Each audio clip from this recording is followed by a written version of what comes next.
What's up? Happy Monday, everybody. Hope you're doing well. Hope you're having a good day. If you're watching, definitely check in on the chat. See Tim checking in. Good to hear from you, man. Others, let me know that you're there. Let me know who's out there. So let's talk. So we always want to start with what we're thankful for. I got two big ones today. For me personally, I'm really thankful for Beth and for Miss Carol, and maybe there's others from your family, but from what I heard, it was them mostly that made us breakfast yesterday. So kind, so generous, really thankful. So shout out to Beth.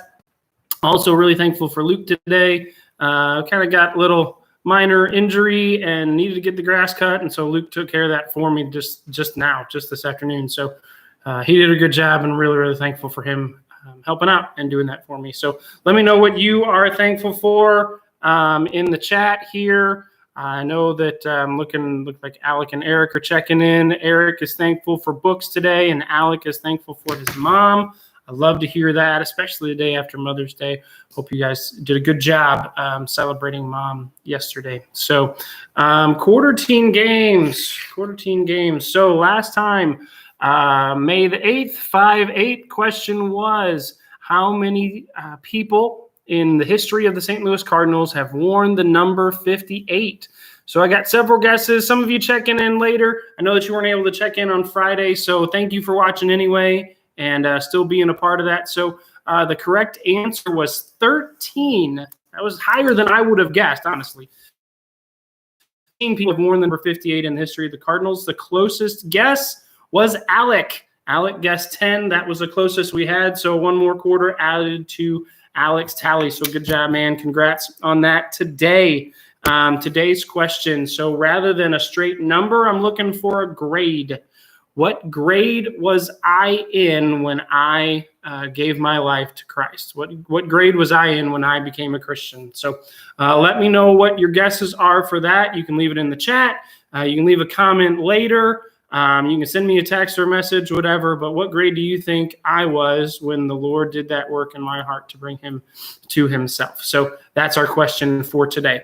All right, Psalm chapter 1. So we've gone through verse 1 and verse 2. So we're up to verse 3 today.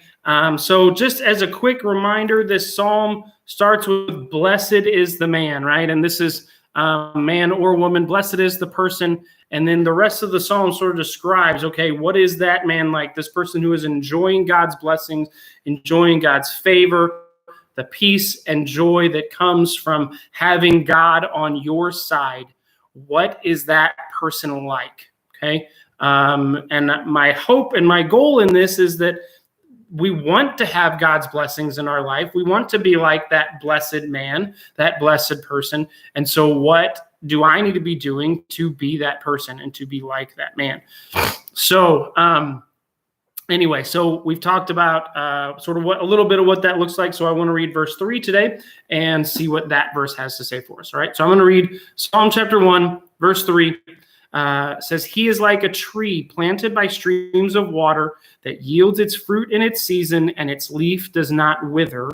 In all that he does, he prospers. All right, so we've kind of got a little new analogy sort of brought into what the psalmist is teaching us here and talking about a tree, okay? So there's a couple of parts of this that I want to break down. The first part, he says, it's like a tree planted by streams of water. Let's break that down first, okay? So that man who is enjoying God's blessings, whether, again, man or woman, that's not the point.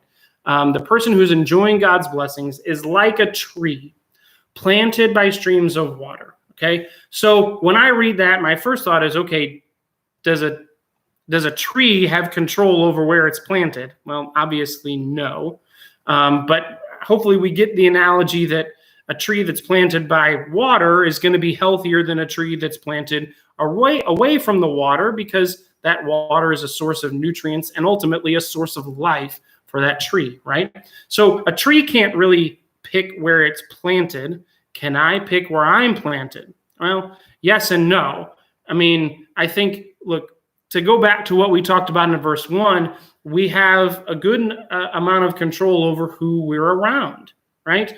We're not intentionally choosing to spend a lot of time around people who are not going to lead us closer to Christ.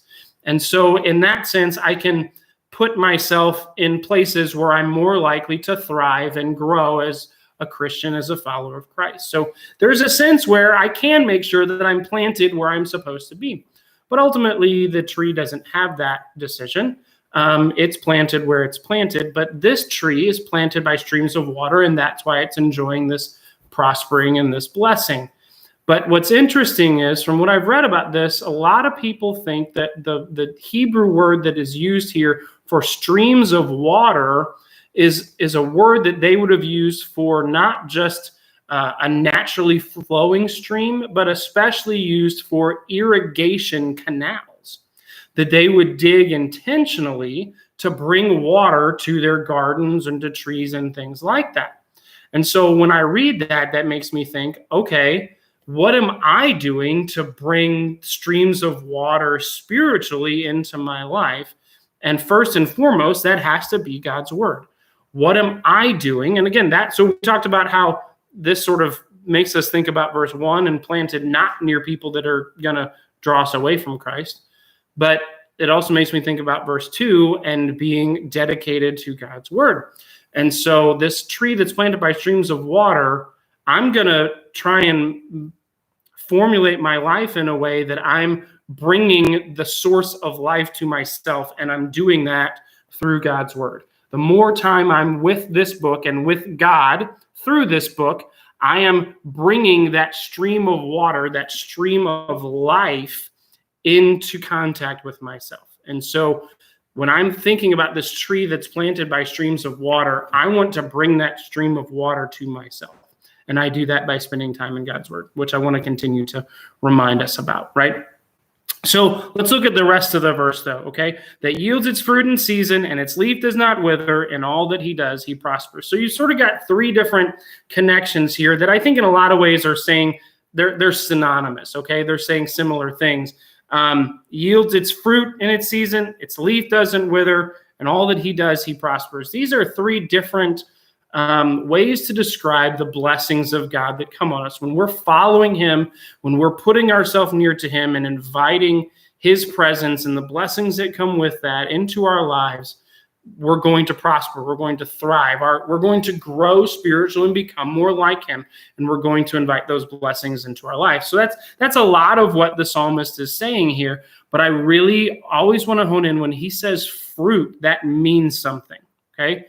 It bears its fruit in its season. And the last thing that I want to remind us about today is when the Bible talks about fruit, it's showing on the outside what is true on the inside. But fruit is not, when a tree bears fruit, that fruit is not for the benefit of the tree, it's for the benefit of others. Like if I had an apple tree in my backyard, that apple tree isn't there just for itself. It's there so that I can have apples, right? And so when we bear fruit, it's not just God's blessings on us for us. This fruit is meant for others, meant for the blessing of others. And so when we are following God, much of the blessings that he gives us are not just for us. They are for us to pass on and bless others with. What he has blessed us with, it is our job, our duty as followers of Christ to turn and bless others with that. So let's remember that God, if we will seek God, he will bless us. But when he blesses us, he wants us to turn around and use that to bless others. So find something today, this week, that you can do to bless those around you and not just look at yourself. All right. I love you guys. We'll check in again on Wednesday afternoon at 3 with Psalm chapter 1, verse 4. Be sure and read that ahead of time. Read the whole chapter. It's only 6 verses. Get some context, and let's dig into this together. So enjoy the rest of your day. I love you. We'll see you on Wednesday.